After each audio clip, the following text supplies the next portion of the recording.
जय शिवराय मित्रांनो, मी राहुल तुमचं स्वागत करतो आपल्या नवीन व्लॉगमध्ये. कलावंतीन दुर्गचा हा थरारक अनुभव पार करून प्रबळगडच्या दिशेने वाटचाल चालू केली. या वाटेतच या सह्याद्रीचा आनंद घेत पोटभर जेवण करून घेतले आणि ट्रेकिंगला सुरुवात केली. गडावर जाण्याचा रस्ता पूर्णपणे उद्ध्वस्त झाला होता, त्यामुळे नीट चालता पण येत नव्हते. मग ही चढाई पार करून महादरवाजामध्ये येऊन पोचलो. इथली तटबंदी आजही मजबूत अवस्थेत होती आणि बाजूलाच एक कातळात कोरलेले टाके देखील पाहिले. गडमाथ्यावर पोचताच उंच झुमकुळा दिसला. त्यासोबतच लहानपणीच्या काही आठवणीही जाग्या झाल्या. एकेकाळी या गडावर शहाजीराजे, राजमाता जिजाऊ माँसाहेब आणि बालशिवराय यांचे देखील वास्तव्य होते.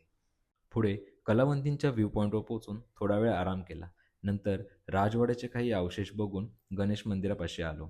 इथल्या वास्तू बघून हे मंदिर पूर्वीच्या काळी कसे असेल याचा विचार करून झाडावर लावलेल्या सूचना फलकाला फॉलो करत बोरीच्या सोंडीकडे निघालो.